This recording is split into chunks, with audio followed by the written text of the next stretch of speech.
세상 흔들리고 사람들은 변화해도 나는 주를 섬기지. 우리 찬양 드리고 하기 시작합니다. 세상 흔들리고 사람들은 변하여도 나는 주를 섬기리. 주님의 사랑은 영원히 변하지 않네. 나는 주를 신뢰해. 오직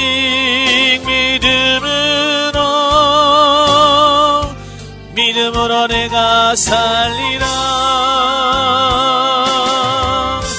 오직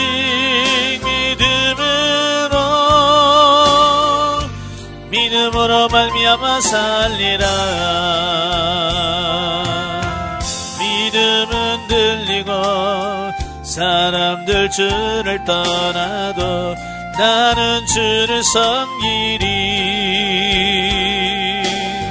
주님의 나라는 영원히 쇠하지 않네. 나는 주를 신뢰해.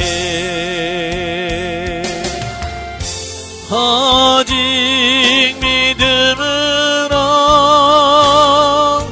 믿음으로 내가 살리라. 오직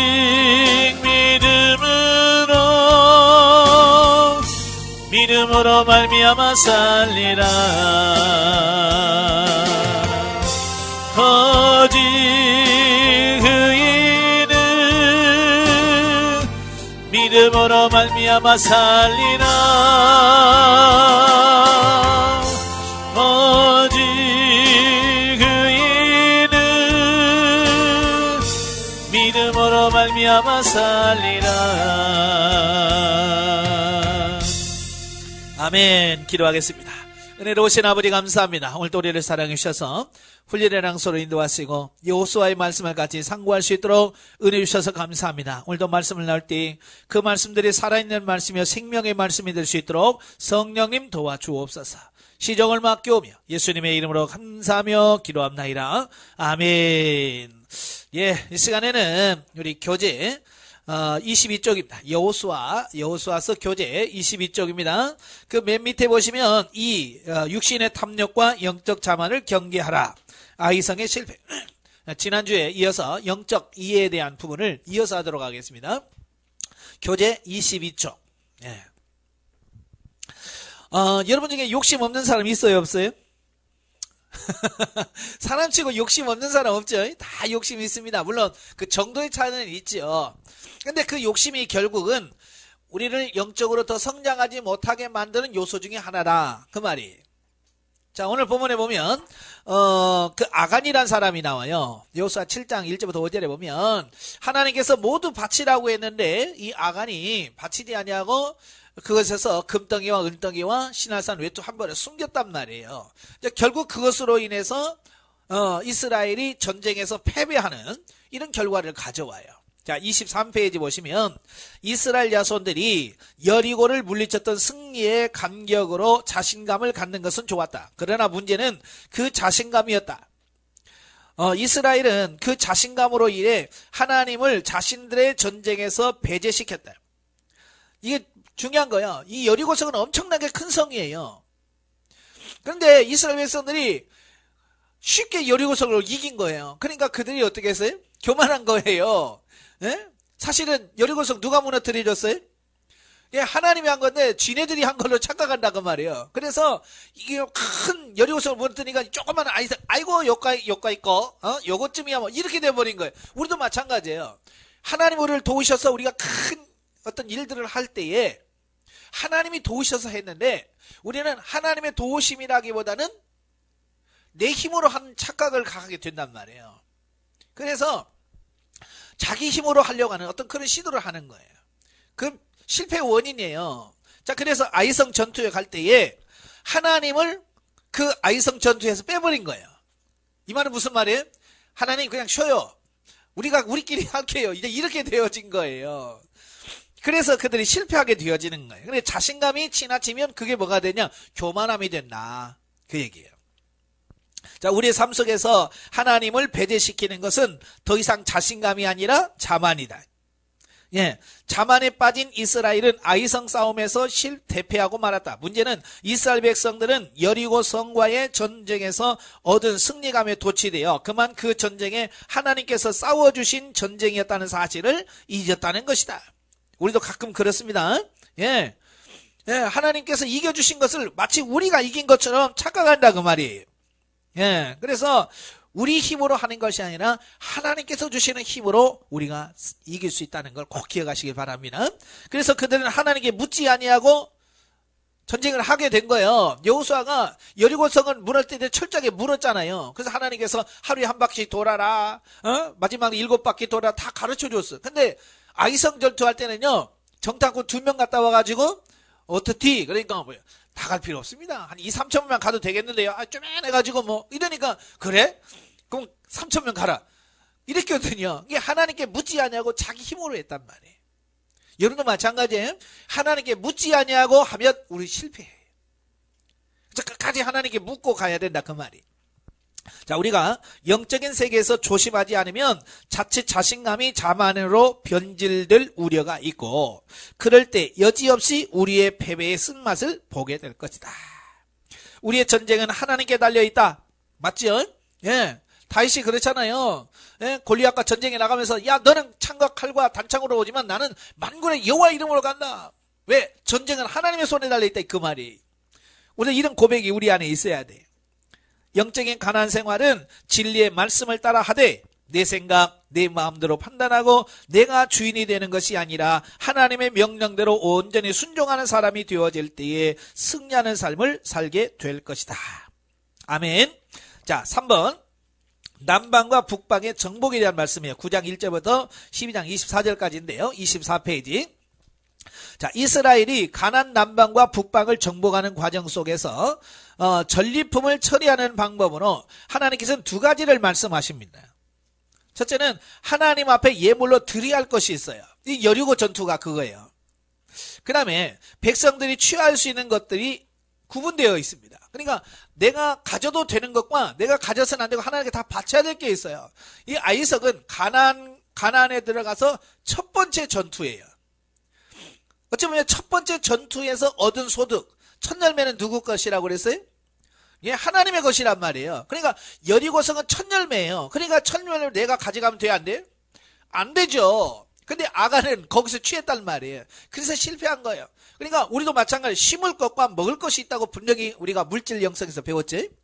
예, 심을 것과 먹을 것이 있는데 심을 심지 않고 내가 먹어버리면 그게 안 되는 거예요. 열매가 없어요. 이게 분명하게 우리가 하나님의 것과 내 것을 구분할 수 있는 능력이 있어야 되는 거예요. 여리고성에 있는 모든 물건은 하나님께 드리는 제물이 되리라 되게 하라고 말씀하셨지만 아간이 하나님의 제물을 탐한 결과로 죽음을 당하는 사건이 발생하게 되어지는, 자, 이 부분을 보게 되죠. 자, 이 사건은 우리가 영적으로 성숙한 단계에 들어갈 때 내가 얻은 전부를 하나님께 드려야 하는 단계가 있고 또 다른 차원에서 하나님께 드려야 할 것과 내가 취할 수 있는 것이 구분되는 단계가 있다고 하는 것을 보여줍니다. 그래서 처음에는요, 하나님께서는 자주 뭐라면 다 내놔. 자, 그걸 말씀하셔요. 왜냐하면 물질의 주인의 이걸 바꾸려고, 예? 내 거니까 다 내놔. 하나님께서 그러시거든요. 그래서 다 바쳐, 다 내.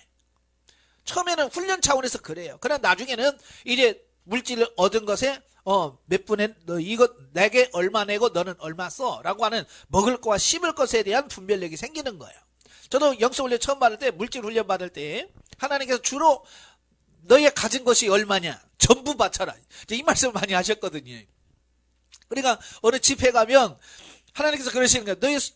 네가 가지고 있는 거 얼마 있냐? 예, 얼마 있으면 다 내. 예, 내게 있는 모든 것을 다 내게 하셔요. 그게 뭐냐? 네 것이 아니고 내 거다라고 하는 소유의 개념을 바꾸려고 하나님께서 그런 훈련을 하시는 거예요. 근데 나중에 보면 조금 성장하면 이제 그렇게 하진 않습니다. 예, 그 아이들도 보면 그러잖아요. 예, 구정 때 설날에 세뱃돈 받으면 어렸을 때는 어떻게 해요? 다 내놔 그러잖아요. 그렇잖아요. 4살 5살 때 그러면 너 얼마 다 내놔. 엄마가 다 걷습니다. 왜? 얘는 쓸 줄을 모르니까. 그래서 다 내놔. 그래서 엄마가 다 가져가요. 그냥 크면은 어때요? 안 줘. 그러잖아요. 왜? 그러잖아요. 그러면 야 얼마만 더 갖고 얼마 줘.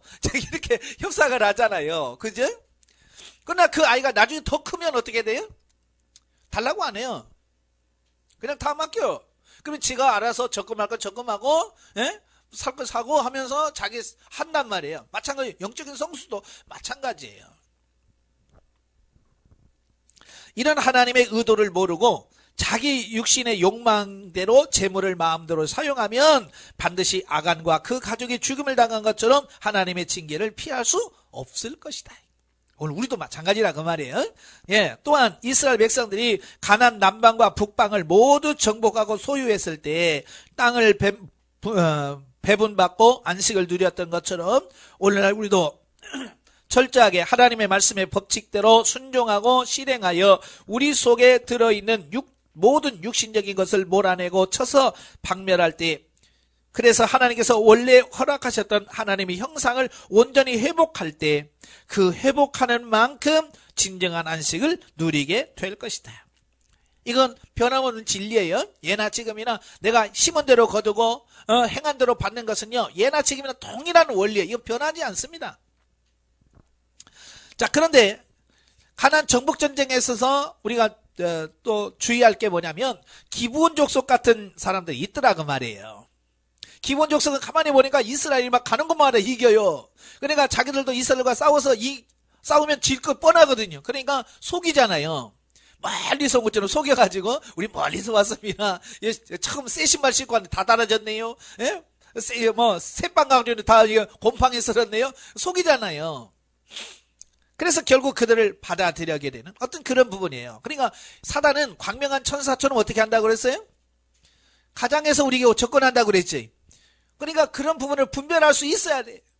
영적 분별력이 있었다면 여호수아가 너 거짓말이지 이랬을 텐데 그걸 없으니까 그래? 그러면 너가 언약을 맺자 그래서 언약을 맺고 너희를 죽이지 않겠다라고 하나님의 이름으로 약속을 해버린 거야. 하나님의 약속으로 약속했으니 이걸 뭐 죽일 수도 없잖아요. 나중에 발각돼도 안 돼. 결국 그래서 그들과 같이 살 수밖에 없었던 거예요. 이처럼 우리가 이 영적으로 가장하고 꾸며서 오는 이 적들을 분별할 수 있는 이런 시각이 열려져야 돼. 아시겠죠? 자, 이스라엘이 가나안 족속들과 싸워 가나안 지경을 정복하지만 완전한 정복을 이루지 못하고 기브온 족속의 꾀에 속아 결국 그들과 같이 살게 된다. 곧 이 남아있는 기브온 족속은 오늘날 우리가 아무리 영적으로 성숙하고 장성하여도 육신을 입고 있는 동안 육신의 찌꺼기가 남아있을 수밖에 없다는 사실을 비유로 보여준다. 그러니까 우리가 아무리 영성을 훈련을 잘 받고 뭘 했다 할지라도 처리를 했다 할지라도 육신은 여전히 남아있더라. 찌꺼기가 남아있는 거야. 그래서 성장해도 이 육신의 찌꺼기가 나와요. 육신의 모습이 나오는 거예요. 아마 여러분들 제 모습 속에서 육신적인 모습 보여요 안 보여요? 보일 거예요. 왜냐하면 남아있는 부분 내가 처리했지만 처리하고도 남아있는 부분이 나오는 거예요. 그러니까 여러분 안 볼 때 저도 혈기 냅니다. 화냅니다. 예, 예. 이렇게 왜냐하면 남아있기 때문에 그래요. 그래서 육신을 입고 있는 나는 100% 예수님을 닮을 수 없다. 예, 100% 완전하게 하나님 닮을 수 없어. 그러니까 성장한 사람들이 조금 실수하더라도 우리가 그걸 봐줄 수 있어야 돼. 아, 저분은 훈련을 잘 받았는데 저 부분은 아직 남아있구나. 예, 이 부분이에요. 여러분도 마찬가지예요. 훈련을 통해서 처리된 건 되지만 처리되지 않은 기본 족속까지 속여서 여기 있는 남아있는 부분들은 이거 어떻게 할 수가 없어요. 그래서 우리가 정신을 바짝 차리고 끝까지 깨어 있어야 되는 이유가 바로 거기 있다 그 말이에요. 자, 4번 요단 서편 땅의 분배. 성도가 영적으로 성숙한 단계에 들어가도 초기에는 대부분 진리의 말씀을 따라 부분적이고 지엽적으로 이긴다. 하지만 이스라엘 백성이 가나안을 모두 정복한 후에 각 지파별로 땅을 나누고 각자 기업으로 받은 땅으로 들어가 안식을 누렸던 것처럼 하나님께서는 우리가 진리 안에서 영적으로 변화받고 성장해서 깊은 차원으로 들어가면 모든 것을 잘 분별할 줄 알게 해주시고 우리의 모든 가치관과 삶을 진리적으로 다양하게 정립시켜 주시는 것을 영적으로 보여주고 있다. 예, 그러니까 훈련받는 초기에는 잘 되는 것은 잘 되는 게 아니에요. 아시겠죠? 그러니까 처음 와서 막 잘 되고 막 하나님 성경 듣고 기도도 잘 돼요. 이런 분들이 잘 되는 게 아니에요. 조금 가다가 교만해서 넘어가 버려요. 예, 그러니까 안 된다고 하시는 분들이 제대로 가는 거예요. 왜? 자기를 알기 때문에 그런 거거든요. 그래서 이분도 끝까지 가는 거예요. 아시겠죠? 그러니까 지금 안 된다고 너무 교만하지 너무 낙심하지 마시고 또 잘 된다고 교만할 필요 없어요. 하나님이 이끄신 대로 순종하셔야 돼요. 자, 즉 영적으로 승리했지만 완전하게 승리하지 못했던 부분들에 대하여 완전 승리의 기쁨을 맛보게 되고, 영적으로 사랑했지만 완전하게 사랑하지 못했던 부분들에 대하여 완전한 사랑의 기쁨을 맛보게 되는 것이다. 이것이 곧 예수 그리스도를 닮아가는 삶이요 하나님과 동행하는 삶이다. 예. 그래서 결국 영성훈련은 뭐예요? 내가 예수님으로 닮아가는 거예요. 예수님 닮아가는 게 영성훈련의 목적인 거예요. 그게 뭐냐? 기쁨인 거예요. 그게 참 기쁨이다. 예, 그래서 여러분도 내가 사랑할 수 없는데 사랑하게 되어질 때 얼마나 기쁜지 모르잖아요. 그죠? 야, 나도 되네. 예, 나도 저렇게 사랑이 되네. 얼마나 기뻐요.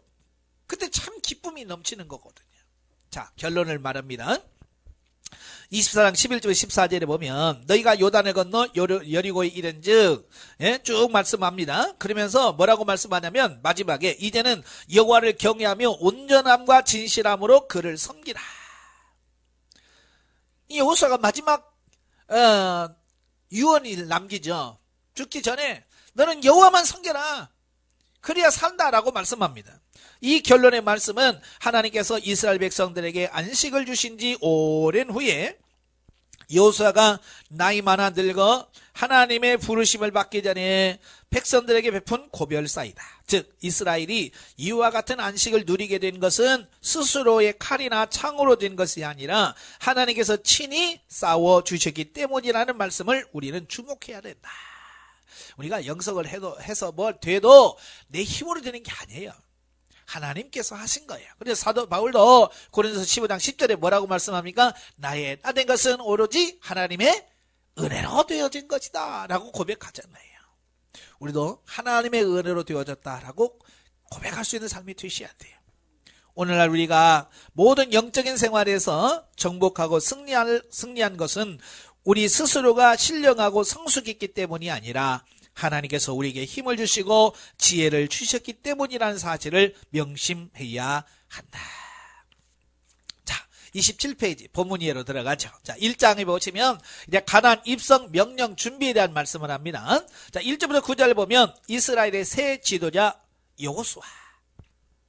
자, 보면은 모세가 120세의 일기로 모압 땅에서 죽습니다. 모압 땅에서 죽고 그 뒤를 이어서 새로운 지도자가 된 여호수아를 격려하는 내용입니다.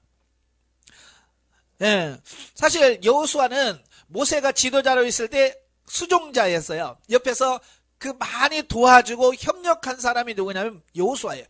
예, 많은 것을 배웠죠. 옆에서 어떻게 하는지. 그럼에도 불구하고 모세가 막상 죽고 자기가 지도자가 되니까 두려운 거예요. 왜요? 이스라엘 백성들이 어떤 사람이라는 거 알잖아요. 말 안 듣지, 뺀질뺀질하지, 그거 안단 말이에요. 그러니까 여호수아가 걱정이 되는 거예요. 도대체 이 인간들을 데리고 어떻게 갈까? 가나안 정복을 어떻게 할까? 그래서 여호수아가 모세가 죽은 다음에 굉장히 뭐라 그럴까요? 힘이 없는, 두려워하는 어떤 그런 상태. 그래서 하나님께서 그에게 나타나셔서 야, 요단강을 건너가라 라고 말씀하시고 옛날 모세에게 하셨던 약속을 여호수아에게도 동일하게 하십니다. 내가 약속의 땅을 들어가게 하겠다. 내가 너와 함께 할 것이고 너를 도울 것이다 라고 말합니다. 자, 이건 뭘 의미합니까? 예, 역사의 주관자는 사람이 아니라 하나님이라는 사실을 보여주는 거예요. 이게 무슨 말이냐면 우리는 자칫 출애굽을 누가 했어요? 모세가 시켰다라고 생각할 수 있어요. 그런데 모세는 하나님의 사역자지 모세가 출애굽시킨 건 아니거든요. 하나님은 모세를 통해서 일하신 것 뿐이거든요. 근데 모세가 죽어서 없어져도 어때요?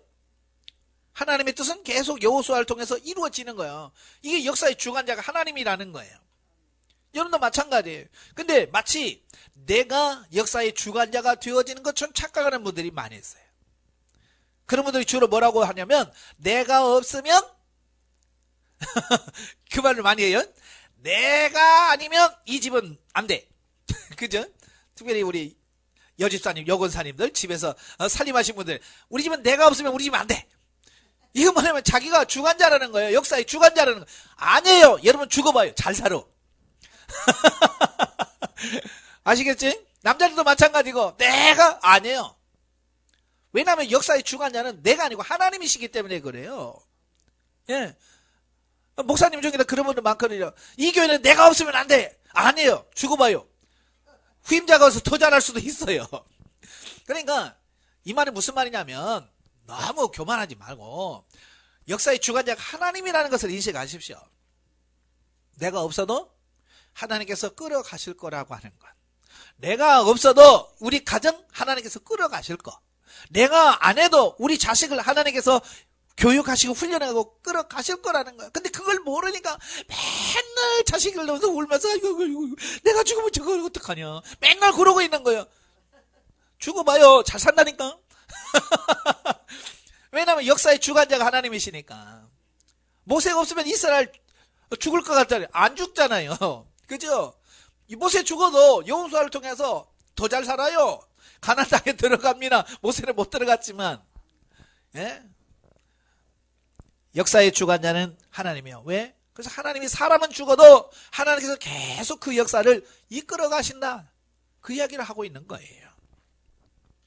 자, 그래서 여호수아에게 동일하게 말씀하시면서 용기를 붙들어 주시고 가나안 정복이라는 대업을 앞둔 여호수아에게 지도자로서 지켜야 할 태도 두 가지를 말씀해 주십니다. 첫째가 뭐냐? 마음을 강하게 하고 담대히 하라는 거예요. 이것은 오늘날 사단과 그 추종 세력과 끊임없는 영적 전투를 해야 하는 성도들에게 더욱 요청되는 필수적인 마음가짐으로 전쟁은 간혹 훌륭한 무기와 잘 훈련된 군사가 그 승패를 크게 좌우하기도 하지만 대개 전쟁의 승패를 가름하는 핵심적인 요소는 정신무장에 있다. 그렇죠? 정신무장이 굉장히 중요한 겁니다. 예. 그래서 군인들에게서 전쟁에 나가는 군인들에게 있어서 중요한 게 뭐냐? 사기라는 말, 사기 진작이라고 하지? 군인들이 막, 야! 할 수 있어! 막 이런 거 있잖아요. 그 마음가짐이 중요한 거예요. 그래서 고대에서부터 이 전쟁에 나가려면 막 그 왕들이 막 큰 잔치를 벌여서 막 소 잡고 염소 잡고 막 돼지 잡고 해서 막 먹이는 거예요. 그러면 이 사람들이, 야! 힘내자! 그래서 전쟁에 나가서. 근데 굶고 나가면 어떻게 해요? 나가 이제 힘 빠져가지고 전쟁을 못하는 거예요. 이게 사기, 이 정신력이 얼마나 중요한 거예요. 하나님 일도 마찬가지라 그 말이에요. 보통 보면 우리 예수 믿는 사람들이 이 귀신 들린 사람 앞에 서면 어때요? 왠지 작아져요. 벌벌 떨어요. 예? 그래서 하고 마치 자기 귀신이 올라갈 것처럼 막 이런 두려움을 떨. 왜냐? 마음에서 이미 전쟁에 지는 거예요.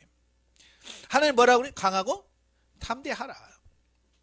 예. 내 힘으로 안 되지만 내 뒤에 내 안에 하나님이 계시잖아요. 그래서 강하고 담대할 필요가 있는 거예요. 그러므로 하나님의 군사로 부르심을 받은 성도들은 항상 하나님의 말씀으로 굳게 무장하고 백전불굴의 정신으로 대적을 물리쳐야 할 것이다. 그러니까 영적 무장, 정신 무장이 중요하다. 예? 결국 우리는 정신에 많은 지배를 받거든요. 예? 아무리 추워도 나는 교회 갈래. 그래서 가요. 근데 아이고, 교회 가기 싫다 그러면 그렇게 춥지도 덥지도 않은 봄날에도 못 가. 왜? 정신무장이 안 돼서 그러는 거야. 예, 정신무장만 돼봐요. 다 죽어가도 간다니까요. 그러니까 운동선수들 보면 그러잖아요. 심지어 경기를 하다가 몸을 다쳤어요. 다쳐도 정신력이 강한 사람은요 끝까지 뜁니다. 근데 정신력이 약한 사람은 다칠까봐 안 뛰어. 못 뛰어. 다치도 안 하는데. 그러니까 막 경기하다가도 누가 왁 하면 무서워. 못 가. 왜? 정신력이 약해서. 오늘 영적인 싸움도 마찬가지예요. 이 영성훈련 하면서도 우리가 정신력을 좀 바짝 차려서 예? 할 수 있다라고는 그 마음을 가지고 하셔야 돼. 근데 우리는 기도하기 전에 우리 어떻게 그렇게 기도해? 그리고 미리 아예 겁을 내놓고 도전도 안 하는 거야. 성경 읽는 것도 하루에 어떻게 1시간씩 읽어, 2시간씩. 아이고 못해 나는. 근데 아예 우리는 미리 시작도 하기 전에 우리는 겁먹고 그만둔단 말이에요. 그러니까 못하는 거예요. 강하고 담대하시기를 바랍니다. 아시겠죠? 예. 두 번째는 뭐냐? 하나님의 말씀을 귀중히 여기고 그것을 지켜 행해야 한다는 것이에요. 사실 전쟁은 언제든지 정신 무장만 가지고 승리할 수는 없는 거예요. 중요하지만 그것만으로는 안 돼요. 그런데 하나님의 말씀은 영적 전투에서 최우선적으로 요구되는 가장 중요한 무기다라고 하는 거예요. 뭐가요? 말씀이. 예수님이 그 사단의 시험에서 뭘로 승리하셨어요? 말씀으로 승리하셨잖아요. 사람이 떡으로만 사는 게 아니라 하나님 입으로 나오는 모든 말씀으로 살 것이니라. 예? 말씀으로 이기는 거예요. 사탄아 물러가라. 말씀으로 이기는 거예요. 그러니까 우리가 성경 말씀을 많이 보고 읽고 암송해야 되는 이유가 뭐냐? 그게 나의 무기가 되어지는 거예요. 그래서 에베소 2장 17절에 보면 말씀의 검, 곧 성령의 검을 가져라. 다른 건 뭐예요? 다 자기를 방어하는 거예요. 믿음의 투구, 예? 의의 흉패, 다 뭐예요? 진리의 허리띠, 이거 방어하는 거예요. 나를 막기만 하는 거예요. 그런데 유일하게 적을 쳐서 무찌를 수 있는 게 뭐냐? 이게 말씀의 검인 거예요. 그러니까 말씀이 없으면 막 막다가 지쳐. 에? 적이 공격하면 막 막다가 믿음이 쓰고 막 하면 막다가 막기만 하는데 적을 무찌를 수가 없는 거예요. 그냥 말씀이 있으면 막고 찌르고 그러면 이길 수 있다고 말이에요. 아시겠지? 그래서 말씀을 많이 읽고 많이 암송하시기를 바라요. 그러면 치매도 안 걸립니다. 아시겠죠? 자, 10절부터 15절까지 보면 여호수아의 출전 명령이 떨어지죠. 자, 하나님께로 진군 명령을 받은 여호수아는 백성들과 유사들에게 요단강을 건너는 데 필요한 만반의 준비를 갖추도록 지시를 합니다. 그리고 이어 요단 동편 땅을 기업으로 받은 루벤, 갓, 므낫세 반지파에게 그들이 모세에게 약속한 바대로 가나안 정복에 참여할 것을 지시합니다. 자, 여기서 루벤 지파와 갓 지파와 므낫세 반지파는 요단강 동편에서 땅을 이미 분배받았잖아요. 그죠? 분배받았어요. 그때 약속이 뭐예요? 우리가 여기 우리를 만들어서 이렇게 살게 한 다음에 우리가 제일 먼저 앞장서서 그 전쟁을 다 할 때까지 우리가 싸우겠습니다. 그게 약속이거든요. 모세와 약속했는데 모세가 죽어버렸어요. 그러면 그들은 뭐예요? 몰라 그럴 수 있잖아요. 왜? 모세하고 약속했지 여호수아가 한 게 아니잖아요. 그죠? 그래서 여호수아가 너 약속했지 지켜라. 그러니까 그들이 아멘 하고 약속을 지켰던 거예요. 이게 중요한 겁니다. 예, 약속을 바꾸면 안 돼요. 여러분 약속 잘 지켜요 안 지켜요? 잘 지키셔야 됩니다. 사람과의 약속도 잘 지켜야 되지만 또 하나님과의 약속도 잘 지키셔야 돼요. 그 사람이 신실한 거예요. 자, 본문에서 보듯이 여호수아는 하나님의 명령을 받은 즉시 그것을 실행에 옮길 준비에 착수합니다. 이게 중요한 거예요. 하나님의 말씀을 받으면요, 잠깐만요, 더 생각해보고요, 더 고민해보고, 그게 아니에요. 하나님께서 가라 그러면 아멘 하고 가면 되는 거예요. 즉시 순종하는 게 중요한 거예요. 이와 같은 사실은 그가 하나님의 약속을 굳게 믿고 하나님께서 이스라엘과 동행하시어 친히 가나안 정복 전쟁을 수행해 주실 것을 확신하였다는 증거가 된다. 이게 믿으니까 그렇게 빨리빨리 움직일 수 있었던 거죠.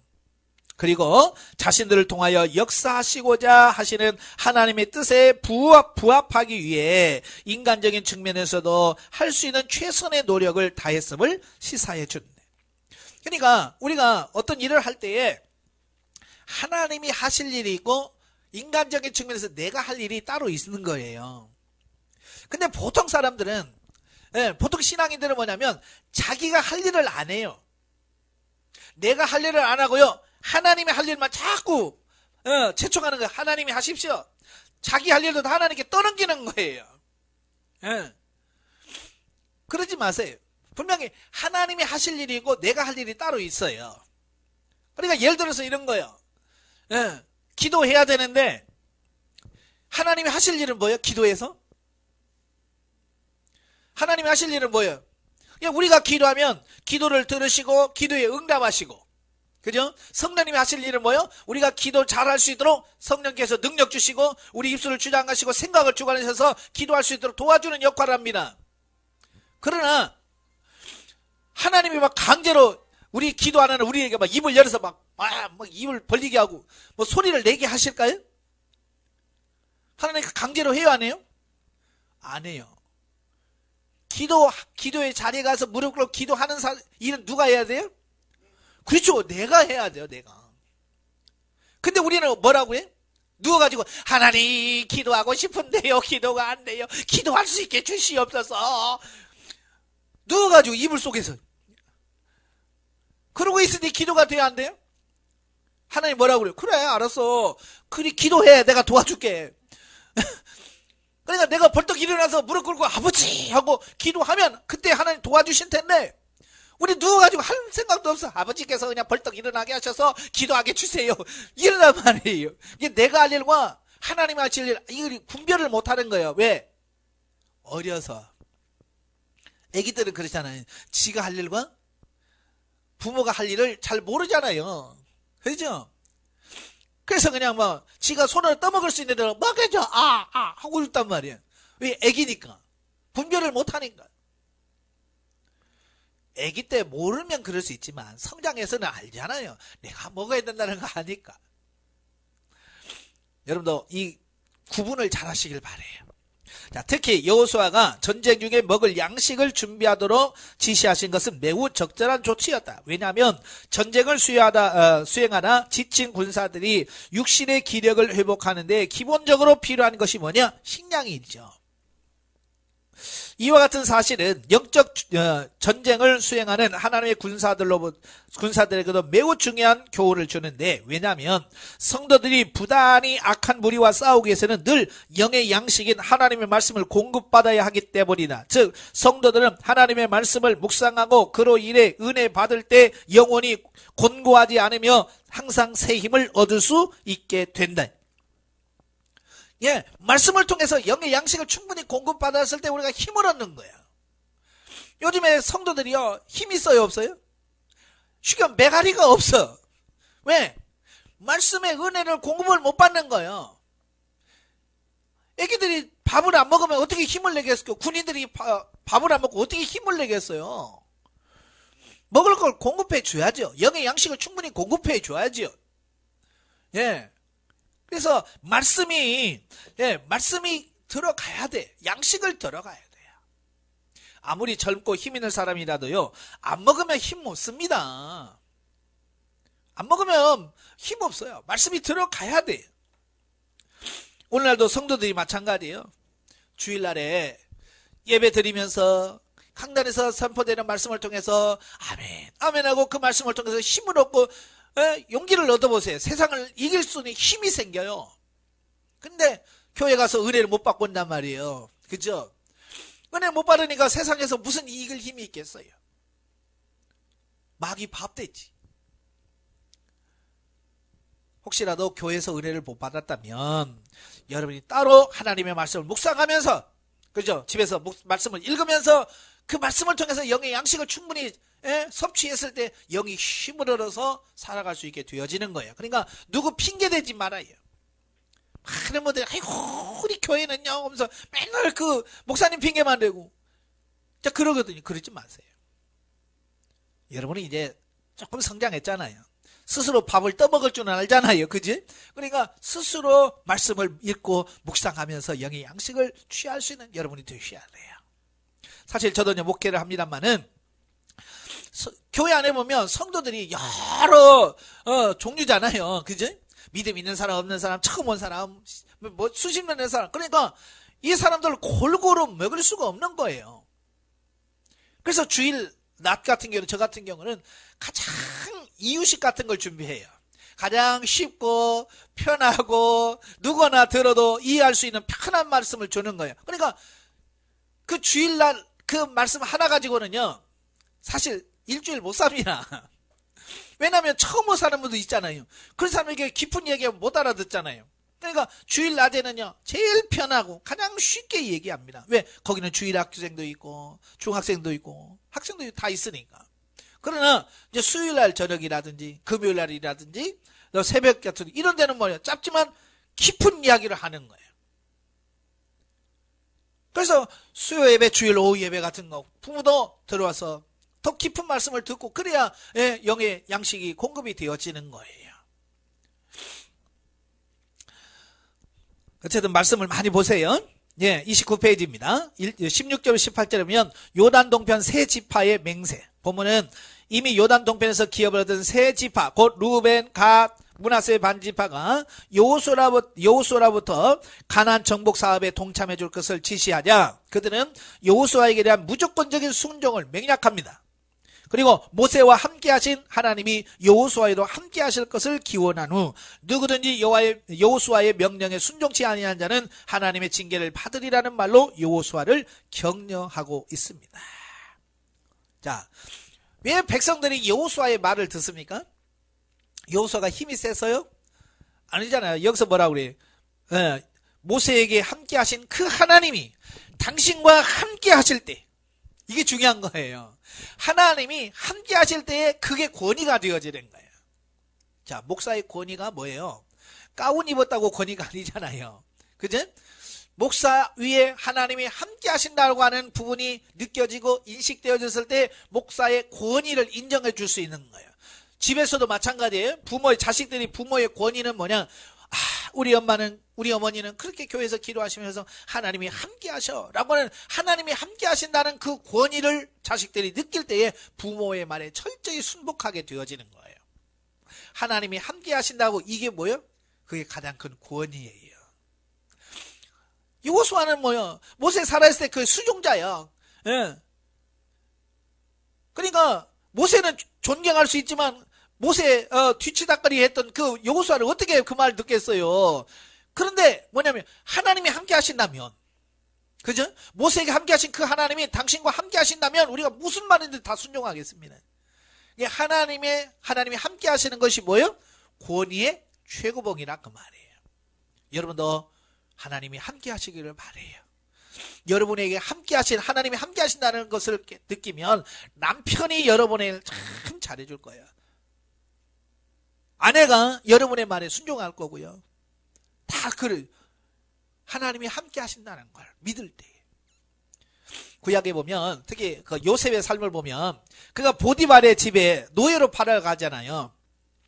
그때 당시 노예는요 그냥 물건 취급받은 때예요. 물건 취급받은 돈 주고 사고 팔고 할 때예요. 그런데 보디발이 그 요셉과 함께 하신 하나님을 발견한 거예요. 예, 요셉의 삶 속에서 하나님이 그와 함께 하신다는 사실을 보디발이 발견하니까요 함부로 못합니다. 그래서 요셉에게 가정 총무의 일을 맡겨요. 그래서 모든 걸 관장하도록 다 맡깁니다. 그리고 나중에 자기 아내가 제가 나를 겁탈하려고 했다고 그래도 100% 안 믿습니다. 아내 말을 안 믿어요. 실제로 법으로 말했으면 진짜 겁탈했으면 어떻게 돼요? 죽지요. 어디 감히 노예가 주인의 마님을 건드려 죽는 거지. 근데 안 죽어요. 왜 그럴까요? 보디발에게는 요셉과 하나님이 함께 하시는 것을 보았어요.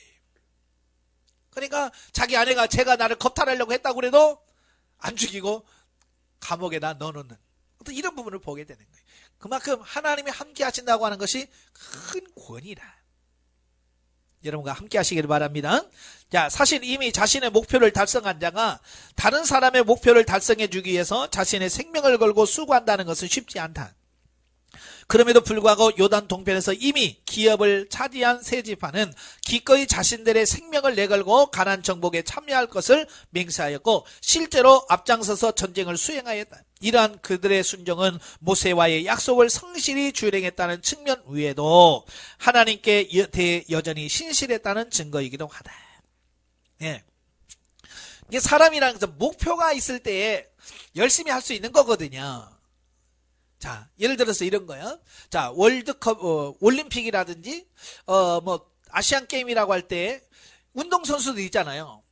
운동선수들이요, 이 군대 면제받는 거 있거든요. 금메달 따면 면제돼요. 그죠? 그러니까 이 선수들이요, 군대 면제 안 된 선수들은요, 금메달 따려고 막 기를 쓰고 합니다. 왜? 거기서 금메달 따면 군대 안 갈 수 있거든요.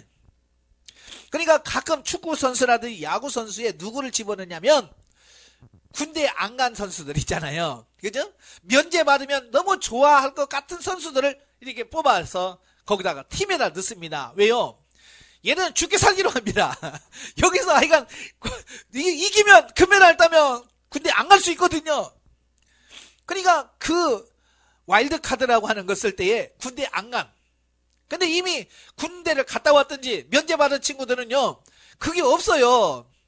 그잖아요. 나는 이미 뭐 면제 받았는데 뭐 해서 슬슬 뛴다고 말이에요. 물론 다는 아니겠지만 그래도 면제 받으려고 하는 뛰는 사람과 면제 받고 뛰는 사람은 같겠어요? 한 발짝이라도 틀려. 뭐 마음 자세가 틀리단 말이에요. 예, 가난 쪽에 이미 루벤 집합, 갓 집합, 문하세 집합은 이미 자기 땅 차지했어요. 다 차지했으니까 가난 정복 전쟁에 뭐 돼도 그만 안 돼도 그만. 왜? 우리는 이미 있는데 뭐 그럴 수 있잖아요. 그죠? 그런데 그들은 그렇지 아니하고 끝까지 최선을 다해서 했더라. 그 얘기를 하고 있는 거예요. 여러분도 마찬가지예요. 내가 좀 영적으로 성장했다고 한다면 좀 덜 성장한 사람들을 끝까지 돕고 그를 세워갈 수 있는 그런 삶이 되셔야 돼요. 나는 다 됐어 라고 나만 생각하면 안 됩니다. 자, 영적에 봅니다. 하나님께서 모세와 대화한 것처럼 여호수아에게도 직접 말씀하셨다. 하나님은 우리가 믿음 가운데 이 세상의 물질도 정복하고 소유하고 육신의 눈으로 보이지 않는 영원한 천국도 이 땅에서 소유하고 확장될 수 있는 축복을 주신다. 역사적으로 이스라엘이 가나안 땅을 정복했던 사건을 이해할 때에 실질적으로 그들이 땅을 정복하고 소유했고 영적인 차원에서 보면 하나님께서 여호수아에게 지시하셨던 것처럼 오늘날 우리가 삶의 연장에서 하나님의 나라를 날마다 확장하라는 하나님의 뜻이 담겨져 있다. 예. 그러니까 지금 우리의 신앙생활도 정체된 게 아니라 끝이 아니잖아요. 계속해서 확장되어져 나갈 진행형이란 말이에요. 그죠? 그래서 사도 바울도 뭐라고 그래요? 빌립보서에서 나는 이미 자본줄로 생각하지 않는다. 내가 다 된달로 생각하지 않는다. 나는 앞에 있는 거 표대를 향하여 나는 날마다 달려간다라고 말씀해주고 있습니다. 근데 보통 보면 성도들은 뭐라고 해요? 뭐 이쯤 하면 됐지 뭐. 뭐 이만큼 하면 됐지 뭐 내가 뭐 이런 말을 많이 하거든요. 그죠? 예. 그렇게 하면 안 돼요. 우리는 끝까지 계속해서 죽을 때까지 달려가시는 삶이 되셔야 돼요. 아시겠죠? 네? 70 넘었으니까 나는 이제 대충 이 정도 하면 되지 뭐. 그러지 말아요. 네? 살아서 숨 쉬는 동안 끝까지 달려가시기를 바래요. 자, 2장으로 갑니다. 2장은 여리고 정탐과 기생 라합에 대한 말씀인데요. 1절부터 7절 보면 정탐꾼을 구해준 라합. 여호수아는 백성들의 적대가 절대적입니다. 절대적인 지지 가운데 가나안 정복을 위해 만반의 준비를 하는 중에 가나안 정복의 교두보가 되는 여리고성을 정탐하기 위해서 두 정탐꾼을 파송하게 됩니다. 그런데 이 정탐꾼이 그 성에 들어가다가 발각이 돼요. 예. 그때의 기생 라합이 아주 재치 있게 그 정탐꾼을 숨겨줍니다. 자, 인간적인 측면으로 볼 때 기생 라합의 행위는 자기 민족을 사지에 몰아넣는 아주 비열하고 이기적인 것으로 지탄을 받아 마땅하네. 왜요? 자기 민족을 팔아먹은 사람 아니에요. 그죠? 자기 여리고성을 무너뜨리려고 했는데 그 정탐꾼을 숨겨줬어요. 어쩌면 여리고 사람들로 보면 매국노죠. 지금 우리나라에도 지금 그렇잖아요. 일제시대 때 일본 앞잡이 된 사람 지금 매국노라고 그러고요. 그 매국노의 재산을 지금도 국가에서 환수하고 막 그러잖아요. 그죠? 어찌 보면 육신적으로 보면 라합은 여리고 사람들에 의하면 뭐가 돼요? 매국노죠. 나를 적을 숨겨주고 해서 결국 나라를 망하게 만들었으니까 육신적으로 보는 관점과 영적으로 보는 관점이 다르다는 거예요. 그걸 말하려고 하는 거예요. 자, 그런데 기생 라합이 비록 이방이었음에도 불구하고 하나님께 대한 비교적 정확한 지식과 믿음을 소유한 자였음을 감안한다면 그녀는 하나님의 역사와 관련된 결단적인 신앙 행동을 한 위대한 여성이라고 할 수 있겠다. 그러니까 육신적으로 보면 매국노예요. 그러나 영적으로 보면 대단한 신앙이냐, 믿음의 사람이었다라고 할 수 있는 거예요. 자, 즉 그녀는 가나안 족속이 이스라엘에 의해서 멸절당할 수밖에 없음을 알았고, 이미 알았어요. 이 나라가 망한다는 거 압니다. 따라서 어떤 식으로든 이를 방해하는 것은 하나님을 대적하는 이름을 인식합니다. 그리하여 그녀는 하나님께 순복하는 심정으로 위기에 처한 이스라엘 정탐꾼을 도움으로써 하나님 앞에서 의롭다 인정함을 받았고, 자신과 자신의 모든 가족이 구원받았을 뿐만 아니라 여인의 신분으로, 그것도 이방인으로서 예수 그리스도의 족보에 오르는 영광과 축복을 받은 것이다. 그죠? 그의 신분이 누구예요? 기생이라고 돼 있잖아요. 그죠? 기생이라고 할 때 우리나라에서 기생하면 여러분 어때요? 좋은 이미지입니까? 안 좋은 이미지입니까? 안 좋은 이미지잖아요.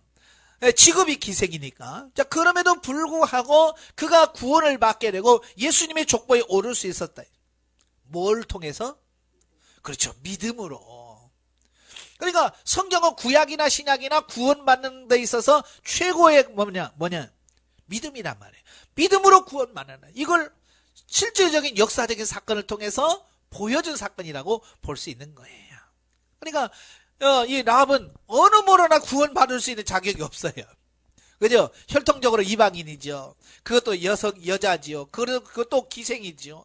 뭐 여러모로 구원받을 만한 것이 없어요. 그럼에도 불구하고 그녀에게 한 가지 있었어요. 그게 뭐예요? 믿음.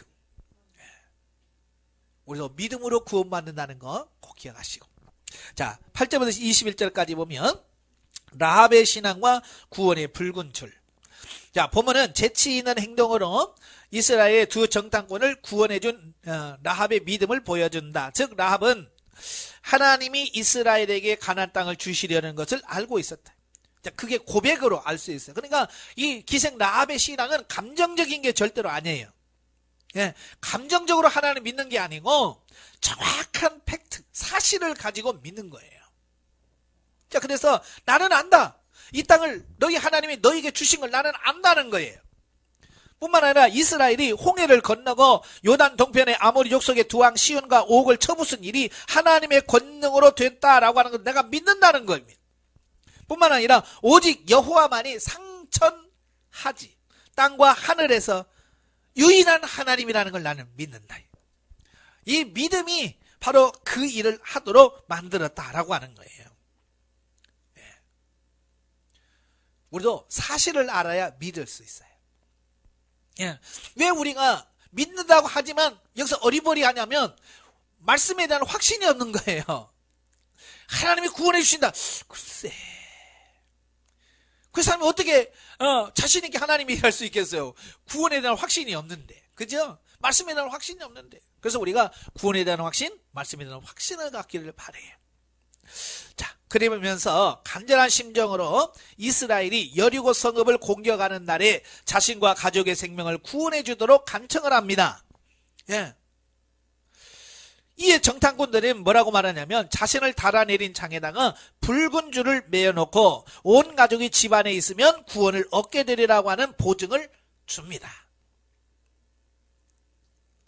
자, 기생 라합의 믿음이 대단한 이유가 뭐냐면 사실 여호와 하나님의 이름에 대해서는 당시 가나안 거민들도 들어서는 알고 있었지만 각 지역과 민족마다 신이 있다고 믿었던 고대 사회 가나안의 대부분의 사람들은 하나님을 온 우주의 유일하신 하나님으로 인정하지 아니하고 다만 세상의 많은 신들 중에 하나, 곧 이스라엘 민족의 신으로만 알고 있었어요. 이게 이제 그때 당시에 신관이라고 하죠. 각 나라마다 다스는 신이 따로 있다고 생각했어요. 그래서 자기 나라마다 고유의 자기들의 신이 있습니다. 그러나 본문에서 보듯이 이 라합만큼은 여호와를 온 우주의 유일한 하나님으로 인정했다. 여러 신들 중에 하나가 아니라 유일한 하나님이나 이걸 알고 있었다는 거예요. 또한 그분이 가나안 거민을 내어 쫓고 가나안 땅을 이스라엘 백성에 주실 것을 믿었다는 겁니다. 결국 그러한 그녀의 믿음이 그녀와 그의 가족을 구원했고 이방인이라는 비천한 신분에도 불구하고 훗날 이스라엘 왕조 다윗의 고조모가 되므로 구속사의 반열에 오르게 했던 것이다. 이게 다 뭐로 됐다고요? 믿음으로 됐다 그 말이에요. 그러니까 얼마나 이 기생 라합의 믿음이 좋았던지 살몬이란 유다 지파 사람이 청혼을 합니다. 근데 살몬이 누구였느냐면 이 정탐꾼 중에 한 명이었다라고 봐요. 예. 정탐꾼으로 가서 자기가 죽을 위기에 처했는데 그 여인이 자기를 살려준 지혜, 또 이 자기가 고백하잖아요. 나는 이런 하나님을 믿는다라고 믿을 그 고백을 들으니까요. 야, 이 여자가 진짜 믿음이 좋구나. 이 여자를 내가 아내로 삼아야지. 그래서 이 정탐꾼 중에 한 명이었던 살몬이 이 기생 라합과 그 여리고 전쟁이 끝나고 나서 결혼을 합니다. 그래서 자식을 낳아요. 그래서 대가 쭉 이어지죠. 그 중에 보아스가 나오고 바로 또 그래서 이 고조모가 되어지는 거예요. 한편 라합은 두 정탐꾼을 구원한 뒤 훗날 자신과 그 가족들을 구원해 주도록 부탁하는 것을 잊지 않았고 그 구원의 증표를 요구했습니다. 그때 정탐꾼들이 자기를 탈출하게 만든 그 창문에다가 붉은 줄을 매달으라. 그리고 집 안에 있으라라고 하는 말을 하죠. 여기서 붉은 줄은 예수 그리스도의 보혈을 의미합니다. 아시겠죠? 그리고 집 안에 있다라고 하는 그리스도 안에 있다라고 하는 예수 그리스도의 보혈의 공로와 그 은혜로 구원받는다라고 하는 어떤 상징적인 의미가 있다는 거예요. 자, 두 정탐꾼의 보고죠. 22절 24절. 여리고 성읍을 정탐한 일을 마치고 무사히 이스라엘 진지로 돌아온 두 정탐꾼이 여호수아에게 그동안 자신이 당한 모든 일과 가나안 땅의 거민들이 하나님과 이스라엘을 심히 두려워하고 있음을 보고합니다. 이러한 그들의 보고 내용은 마치 40년 전 가나안을 정탐했던 여호수아와 갈렙의 신앙적 보고처럼 하나님이 그들과 함께 하시며 또한 하나님이 가나안을 그들의 기업으로 주셨음을 확신하는 보고였다. 따라서 이들의 보고를 들은 백성들이 사기충천했을 것임이 틀림없다. 그러니까 이 정탐꾼은 믿음이 좋아야 돼요. 왜냐하면 자기 수준에 따라서 보고를 하기 때문에 그래요. 교회에서도 회의를 하다 보면 꼭 자기 믿음 수준 따라 거기밖에 말 못해요. 그 이상은 안 돼. 그렇죠? 그래서 무슨 일을 하든지 믿음 있는 사람들에게 일을 시켜야 돼요. 그러니까 이 두 정탐꾼은 자기가 믿음이 있었기 때문에 믿음의 보고를 하는 거예요. 마치 40년 전에 여호수아와 갈렙이 그 10명의 정탐꾼은 안 됩니다. 우리가 그들과 비교하면 메뚜기 같습니다. 그럴 때 뭐라고 그래? 우리가 가서 보니까 실상 그렇더라. 하지만 우리는 하나님이 있다. 하나님이 우리와 함께 하시면 우리는 이길 수 있다. 그들은 우리의 밥이다. 그러잖아요. 그런 믿음이 중요한 거예요. 그러니까 정탐꾼이 와가지고 그런 믿음의 보고를 하니까 그 말을 듣는 지휘관들이나 백성들이 야, 우리는 할 수 있구나. 이런 확신을 가지고 여리고성을 무너뜨리게 되는 거예요. 여러분도 주의 일 할 때 꼭 뒤에서 부정적인 일을 그 말하지 마세요. 꼭 기관인에서 어디 교회 일 하면 꼭 뒤에서 꼭 딴지 거신 분들이 거기 있어요. 그거 되겠어요? 그거 가지고 뭐 이러면서 딴지 걸고 막 그러면 막 열심히 하려는 사람들마저도 사기가 떨어져. 그래서 일을 자꾸 못하게 만드는 거예요. 자, 그러지 마시고 그렇다고 해서 무조건 할 수 있습니다. 무조건 무대뽀로 하라는 말은 아니에요. 정말 기도하면서 하나님께서 주신 확신을 가지고 할 수 있는 그런 부분이 돼야 된다 그 말이에요. 자, 3장으로 가지요. 3장은 여호와의 기사에 의한 이스라엘 요단강 도하 사건이 나옵니다. 자, 우리가 이제 상담받을 때 요단을 건넜습니다 라는 말을 듣게 되죠. 그 요단강 역사적인 사건이지만 또 다른 영적 의미가 담겨져 있습니다. 1절부터 6절에 보면 요단강을 건널 준비를 하는데요. 자, 보면은 여리고의 두 정탐꾼 신앙적 보고에 힘을 얻은 백성들이 이제 요단강을 건너서 가나안에 입성하기 위해 본격적으로 준비하는 장면이 나옵니다.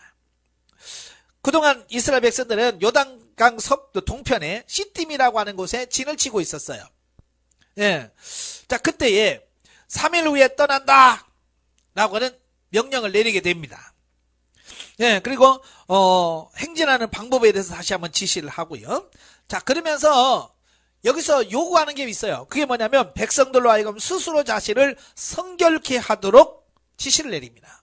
성결한다는 말은 뭐예요? 자기 목욕을 하고 옷을 빨고 하나님 앞에 자기를 거룩하게 만드는 행위를 말합니다. 아니 지금 요단강 건너가는데 굳이 옷 빨고 목욕할 필요가 있어요 없어요? 굳이 할 필요가 없거든요. 근데 하라는 거예요. 왜? 이 요단을 건너는 것은요, 단지 요단을 건너는 것 이면에 영적인 의미가 담겨 있다는 것을 의미하는 거예요. 그게 없다면 그냥 건너고 누가 뭐라고 하겠어요. 근데 이건 영적인 의미가 있다라고 하는 거예요. 자, 여러분이 훈련 받으면서 가나안 1-10이 되면 제가 여러분에게 이제 요단을 건넜네요 라고 말할 거예요. 그 요단강은 뭐라고 그랬어요? 자아의 죽음에 대한 말씀을 합니다. 나의 죽음에 대한 부분을 말씀해 주고 있어요. 그러니까 요단을 건넜다라고 하면은 옛사람이 거기서 죽어지고 이제 새 사람이 되어 가나안에 들어간다 라는 의미를 담고 있어요. 그러니까 지금까지 광야 안에서 훈련받던 옛사람, 이건 요단강에서 다 죽고 묻어요. 그리고 새로워진 새 영이 가나안 땅에 들어간다라는 영적 의미가 담겨져 있어요. 그래서 성결하라라고 명령하신 거예요. 두 번째로 제사장들에게는 언약궤를 메고 백성들 앞에서 가라라고 명령을 합니다. 그래서 이스라엘 백성들은 40년을 기다려온 가나안 정복의 서막을 열게 되죠. 자, 한편 본문에서 우리에게 중요한 교훈을 주는데요. 첫째, 하나님의 약속하신 땅에 들어가기 위해서는 오직 하나님만 바라보아야 한다는 사실. 그죠? 가나안의 삶이 뭐예요? 하나님 앞에서 사는 삶, 하나님과 동행하는 삶을 살기 위한 거예요. 그러니까 하나님만 바라보고 가야 되잖아요. 그죠? 결혼할 때 누구 보고 갑니까? 남편만 보고 가잖아요. 그죠? 남편 한 사람 바라보고 가는 거야. 그런데 그 남편과 사이가 좋으면 그래 내가 시집 잘 왔어 그러지. 그래 남편만 보고 갔는데 남편이 돌아보지도 않아. 살림도 도와주지도 않고 그러면 어떻게 해요? 내가 이 인간을 믿고 왔으니 속 터져 그러잖아요. 그러니까 한 사람만 보고 가는 거예요. 우리도 신앙생활하면서 하나님만 바라보고 가는 거예요. 근데 우리는 하나님만 바라봅니까? 사람 봅니까? 볼 거 못 보고 다 보고 가지요. 그죠? 그래서 뭐만 하면 아이고 목사가 어떡고 장로가 어떡고 권사가 어떡고 아니 왜 보냐고. 하나님 보고 가야지. 오직 하나님만 보시길 바래요. 믿어보시면 자꾸 딴짓만 합니다. 딴 것만 봐요. 둘째는 하나님과 동행하기 위해서는 성결해야 한다. 왜요? 하나님 뭐라고? 나는 내가 거룩하니 너희도 거룩해라. 거룩하신 하나님과 같이 일을 하려면 내가 거룩한 사람이 되어야 돼요. 그래서 레위기에서 계속 말씀하는 게 뭐예요? 거룩해라. 내가 거룩하니 너희도 거룩하라. 그래서 제사제도를 주신 이유도 뭐예요? 죄지은 인간이 하나님과 교제하려고 하다 보니까 거룩해야 되는데 거룩하게 되는 방법이 뭐냐? 제사제도를 통해서 죄 문제를 해결하고 깨끗하게 돼서 하나님과 동행하도록 만드는 거예요. 이는 그들이 거룩하신 하나님의 인도하심과 동행하심을 받기 위해서는 그분의 거룩하심과 배치되는 영육간의 모든 부정을 척결해야 함을 의미한다 그랬어요. 자, 그 다음에 7절부터 13절까지 보면 드디어 가나안을 요단강을 건너지요. 자, 보면은 하나님께서 재차 여호수아를 격려하는 내용이 나오고요. 언약궤를 맨 제사장을 필두로 해서 요단강을 건너라는 하나님의 명령을 내립니다.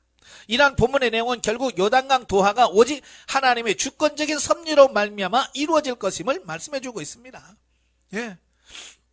한편 요단 도하 사건은 그것이 가나안 정복의 시발점이 되었다는 사실 외에도 여호수아가 이스라엘의 새 지도자가 된 것 이후에 행해진 최초의 이적이라고 하는 점에서 중요한 의미를 지니고 있다는 거예요. 즉 여호수아가 하나님께서 세우신 이스라엘의 정통성 있는 지도자임을 입증하는 계기가 되었다는 것이에요. 다시 말해서 자, 모세가 이스라엘의 지도자로 확고한 기반을 다질 수 있었던 결정적인 사건이 뭐냐면 홍해도하 사건이죠. 홍해를 건너을 통해서 백성들이 와 진짜 모세는 하나님이 세우신 종이야. 이걸 확신하게 되어지죠. 마찬가지로 이 요단강 도하 사건은 여호수아도 역시 하나님께서 세우신 지도자라고 하는 사실을 백성들에게 확신을 갖게 되어지는 어떤 이런 부분을 보게 돼요. 그러니까 하나님도 자기가 어떤 일꾼을 세우잖아요. 일꾼을 세우면 그 일꾼이 권위를 가지고 하나님의 일하기를 원하시는데 그 백성 많은 사람들이 그를 지지하고 믿도록 하기 위해서 그 사람을 통해서 특별한 이적을 행하게 하시는 부분을 보게 돼요. 모세는 가나안에 애굽에 냈던 10가지 재앙뿐만 아니라 홍해 도하 사건을 통해서 확실하죠. 요단강 사건을 통해서 여호수아에게 야 그랬어요. 사울왕도 그가 전쟁이 왕이 되자마자 암몬 사람 큰 전쟁을 하죠. 거기서 대승을 거둡니다. 그 전까지만 해도 얘가 무슨 왕이야 아유 하고 안 믿었어요. 많은 사람들이. 근데 그 전쟁에서 대승을 거두고 나서야 그들이 야 이거 보통 사람이 아니네요. 그래서 왕으로 다 백성이 다 모아서 왕으로 삼잖아요. 다윗도 마찬가지죠. 골리앗과의 전쟁에서 야 이거 하나님이 정말 함께 하시는 사람이구나. 백성들이 다 인정하게 되는 어떤 계기가 되어지는 거예요. 또한 요단 도하의 사건은 과거 출애굽 사건과 홍해 도하 사건을 통해서 자신이 만방의 통치자여 또한 살아계셔서 당신의 백성을 도우시고 인도하실 분임을 드러내셨듯이 이번에는 이스라엘 백성들로 하여금 요단을 맨 땅으로 건너게 하심으로 다시 한번 자신을 드러내신 거예요. 하나님의 능력을 보여주신 거예요.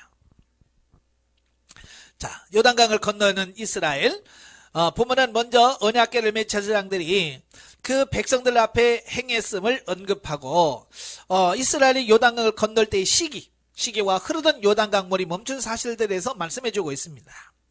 자, 언제 건너냐면 이 모맥을 거두는 시기라 그랬어요. 모맥을 거두는 시기. 자, 우리나라는 이제 여름에 장마철이 있죠. 여름에 장마철이 있습니다만은 이스라엘은 비가 크게 2번 옵니다. 이른 비와 늦은 비가 있습니다. 이른 비는 씨앗을 심기 전에 내리는 비를 이른 비라고 그래요. 보통 초막절을 지나고 나서 이제 비가 내리기 시작을 합니다. 우리나라 지금 우리가 태양력을 쓰잖아요. 태양력으로 보면 11월부터 12월, 1월 이게 우기 이른비 시절입니다. 이때 비가 많이 내려요. 성경은 그 겨울이라고 표현합니다. 그 다음에 이제 그 모맥을 거두는 시기 3, 4월 4월 5월 그때에 비가 한번 또 쫙 내립니다. 이게 늦은 비라고 그래요. 그래서 늦은 비가 내릴 때는 그 요단강 물이 막 쫙 넘칩니다. 평소에는 요단강은 깊은 데는 깊지만 낮은 데는 그냥 옷 이렇게 걷고 건널 수 있는 데도 있어요. 예. 그런데 이 비가 올 때는요, 이건 아무도 못 건넙니다. 근데 발 잘못 들였다가는 떠내려가 버려요. 예. 죽습니다. 그런데 하나님께서 이게 하필이면 그냥 물이 없을 때 건너게 하시지. 물이 막 비가 많이 와가지고 물이 막 쫙 잘못 들어갔다는 떠내려갈 수 있는 상황인데 건너라는 거예요. 왜 그럴까요? 실험해 보시는 거죠. 하나님의 능력을 드러내고 하나님의 능력을 드러낼 뿐만 아니라 이 백성들이 정말로 들어갈 수 있는 믿음이 있는지 테스트해보는 어떤 그런 부분이라고 볼 수 있지요. 자, 여기 보면 자, 봄비가 내릴 뿐만 아니라 겨우내 얼었던 헤르몬산에 눈과 얼음이 녹아서 흘러내렸기 때문에 하루에 있는 요단강이 범람하여 평상시보다 더 깊고 넓어지며 급격한 강의 경사 때문에 특별한 도하 장비 없이 강을 건넌다는 것은 불가능했다. 더욱이 200여만 명이나 이르는 대인원이 온갖 가축과 짐을 대동하고 요단강을 건넌다고 하는 것은 생각할 수 없는 일. 만약에 배 타고 쭉쭉 건넌다고 생각해 보세요. 사람 한 200에서 250만 명이에요. 사람만 있습니까? 수많은 짐이 있죠. 텐트 있죠. 천막 있죠. 배로 언제 건너요? 또 소 있고 염소 있고 양 있고 이것도 언제 끌고 가요? 이건 세월아 내월합니다. 근데 하나님께서 요단강을 탁 마른 땅으로 하게 하시면 쫙 건너게 하셨다는 말이에요. 이게 하나님의 능력이 아닐 수 없지요. 예, 그러니까 이 요단강 사건은 홍해를 건넌 사건과 비견될 만큼 배후에서 강력히 역사하시는 하나님의 초자연적인 권능이었다라고 하는 것을 보게 됩니다. 그러니까 홍해도 하나님의 능력으로, 요단강도 하나님의 능력으로 건넜다 그 말이에요. 한편 여기서 우리가 간과해야 될 것은 바로 언약궤를 맨 제사장들의 믿음인 거예요. 여러분 같으면 들어가 그러면 들어가겠어요? 물이 막 쫙쫙 넘치는데, 여러분 여름에 홍수 났을 때 그 천변에 가보신 적 있잖아요. 예? 얼마나 막 다리 위에까지 막 물이 막 넘쳐서 진짜 보기만 해도 무서워. 예? 마치 빨려 들어갈 것 같잖아요. 그죠? 그런데 제사장들이 어떻게 해요? 두려워하지 않고 언약궤를 메고 그 강으로 듣는단 말이에요. 들어간단 말이에요. 보통 보면 하나님 갈라줘야 건너지요 그러잖아요 우리가. 그죠? 이건 홍해예요. 갈라놓고 걷는 것은 홍해예요. 요단강은 뭐예요? 내가 발을 딛고 들어가야 열립니다. 여러분 믿음이 성장하면요 하나님께서 우리를 다루시는 방법이 달라요. 믿음이 어렸을 때는 다 해줘요. 그러나 좀 성장하면 내가 할 때, 뭔가를 할 때 하나님 그때 역사하시는 거예요. 아시겠죠? 그러니까 지금 하나님은 다 해주세요. 그러면 안 해주십니다. 여러분이 하나님의 뜻을 갖고 아멘 하고 하나님의 말씀에 순종하는 여러분의 액션, 행동이 취해졌을 때 하나님이 도우시는 것을 보게 됩니다. 그래서 제사장이 발이 딱 요단강에 들어가니까 그때부터 물이 쫙 서기 시작하는 거예요. 섰다는 말은 벽을 하나님이 딱 세우니까 물이 쫙 내려오다가 그 물이 막 계속 쌓이는 거예요. 네. 계속 물은 내려오잖아요. 물은 내려오고 하나님이 벽을 쌓으니까 물이 쫙 돌아가 뭐 벽이 쌓여서 계속 위에는 쌓이고 밑에는 물이 안 흘리니까 마른 땅이 되니까 건너게 되는 이 부분을 보게 돼요. 그래서 쌓이는 물을 바라보면서 저거 언제 터지나 얼마나 불안했을 거예요. 그죠? 왜? 그러니까 제사장들은 처음에 건너서 강 중앙에 가장 위험한 자리에 딱 서 있어요. 그리고 백성들이 다 건널 때까지 꼼짝하고 있는 거예요. 얼마나 불안했을 거예요. 그죠? 저거 언제 터지면 저거 우리는 끝인데 그래도 끝까지 참고 기다리는 거예요. 그게 뭐예요? 믿음이라고 하는 거예요. 그러니까 우리가 믿음이라는 것은 막 믿습니다 하고 막 뛰는 게 믿음이 아니에요. 이렇게 하나님께서 너 거기 서 있어 라고 말할 때 하나님의 명령에 의지해서 가만히 기다리는 게 그게 믿음인 거예요. 오늘 한국 사람들이 못하는 게 뭐예요? 기다리는 거 못해요. 인내하고 그냥 가만히 있는 걸 못해요. 뭐라도 해야 돼. 그죠? 명절 때 보면 며느리나 딸들이 와서 엄마 좀 쉬어. 그래 알았어. 그러면서 어떻게 해요? 계속 주방에서 왔다 갔다 하니까 이거 며느리가 불안해가지고 쉬겠어요? 에? 시어머니가 움직이면 며느리도 아이고 뭐예요 쉬시지 이거는 또 같이 해야 되잖아요. 그러지 마세요. 시어머니 되신 분들 절대 그러지 마세요. 그냥 시어머니가 야 쉬자 탁 앉아가지고 그냥 앉아 있어야 며느리도 쉬고 손님도 쉬고 그러지. 믿음은 뭐라고요? 얌전히 있는 거예요. 가만히 기다릴 줄 아는 게 이게 믿음인 거예요. 아시겠죠? 예.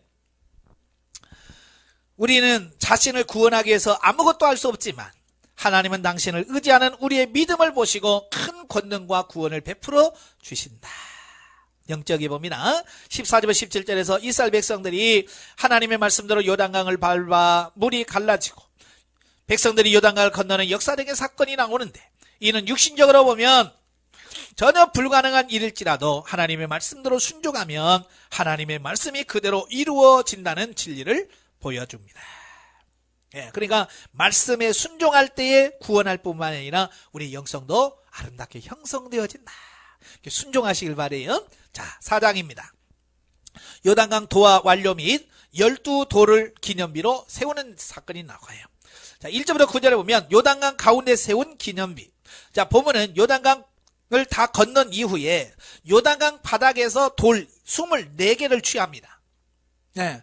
24개를 돌을 취해서 12개는 그 제사장이 그 언약궤를 메고 선자리, 그죠? 선자리에다가 12돌을 쌓아서 이렇게 탑을 쌓습니다.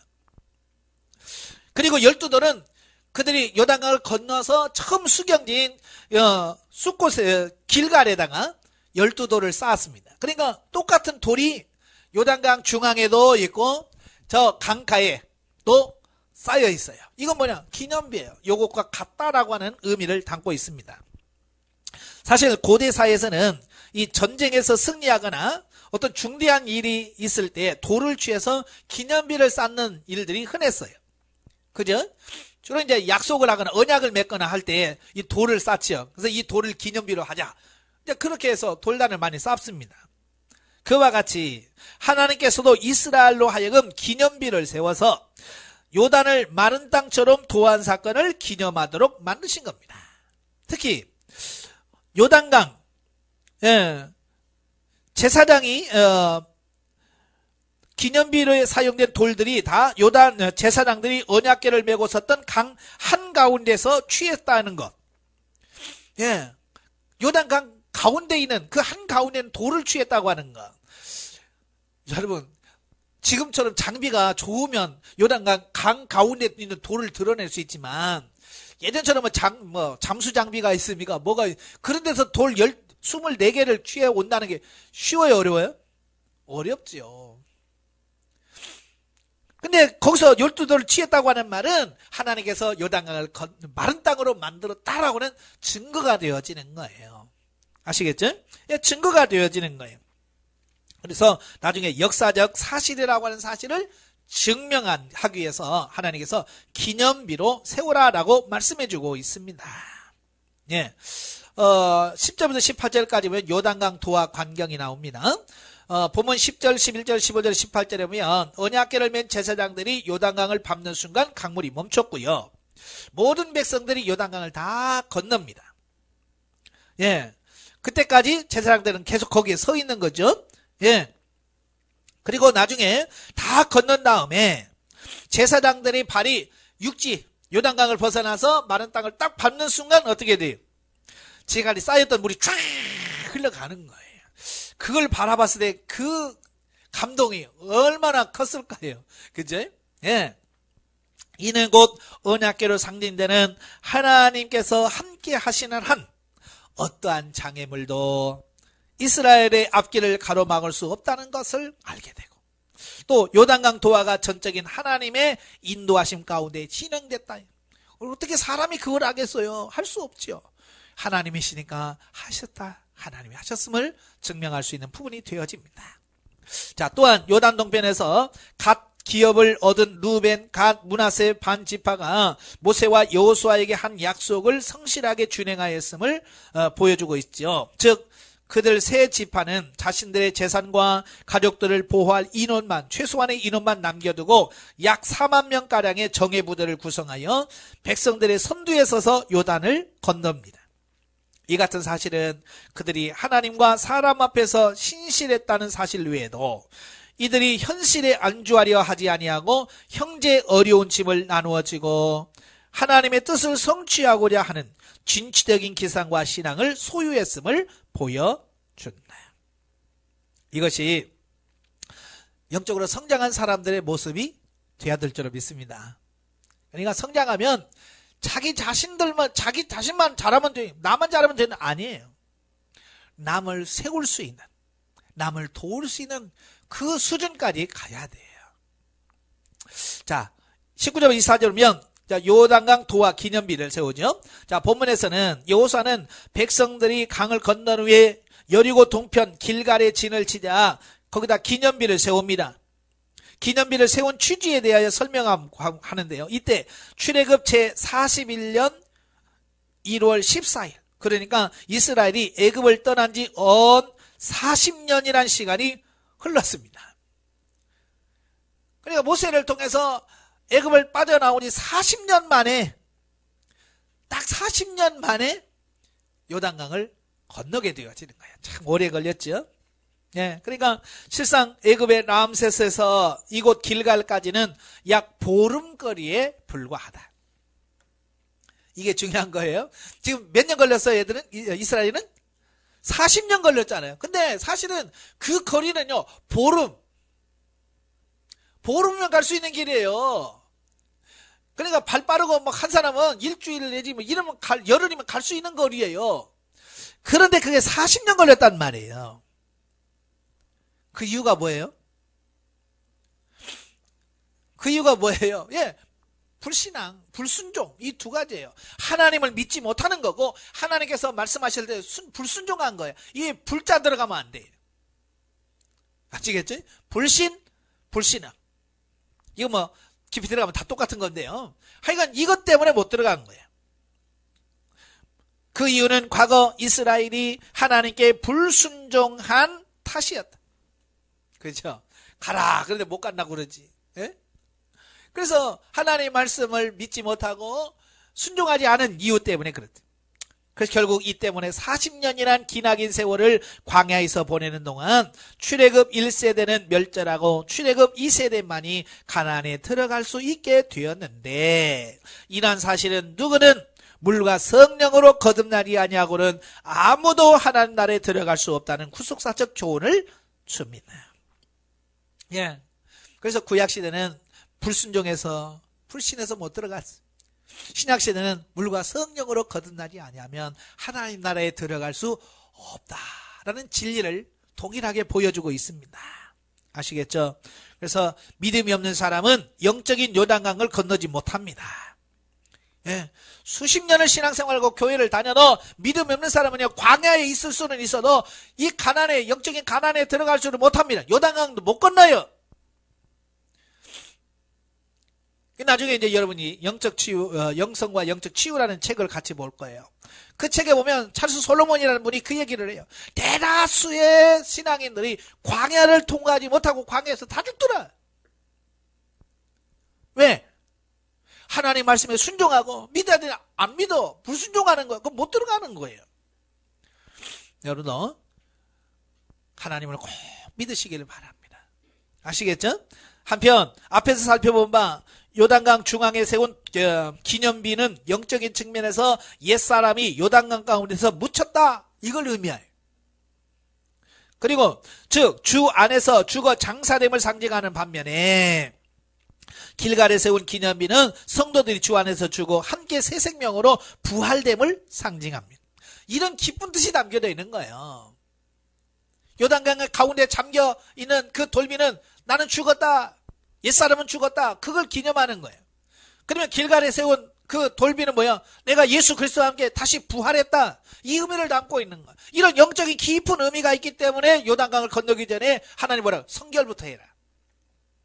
예, 이런 영적인 부분을 이루기 위해서 성결하라고 말씀하신 거예요. 영적에 봅니다. 여호와께서 이스라엘의 새 지도자 여호수아를 통해서 요단강을 건너게 하셨다는 사실을 중점적으로 강조하고 있다. 이는 하나님께서 언약한 새 언약의 중보자이신 예수 그리스도를 세우셔서 우리의 구원을 이루신 사실을 예표하는 것이다. 예. 그러니까 우리가 서론에서 살펴보았듯이 여호수아는 신약시대의 예수 그리스도를 완벽하게 모형으로 제시하고 있습니다. 우리의 구원자. 그래 이스라엘 백성을 가나안 땅으로 인도한 여호수아는 우리를 영원한 천국으로 인도하실 예수 그리스도를 예표하는 거예요. 이 사실을 잘 기억하시면 좋겠습니다. 기도하겠습니다. 은혜로우신 아버지 감사합니다. 오늘도 우리를 사랑해 주셔서 훈련의 장소 인도하시고 여호수아의 말씀을 같이 상고할 수 있도록 은혜 주셔서 감사합니다. 오늘 이 말씀을 기억하면서 오직 믿음으로만 우리가 구원에 이룰 수 있다는 이 진리를 다시 한번 깨닫게 하시고 하나님 전지전능하신 하나님의 능력을 우리도 믿고 순종할 수 있는 우리가 되어지게 하옵소서. 예수님의 이름으로 감사하며 기도합나이다. 아멘. 하나님께 영광드립니다.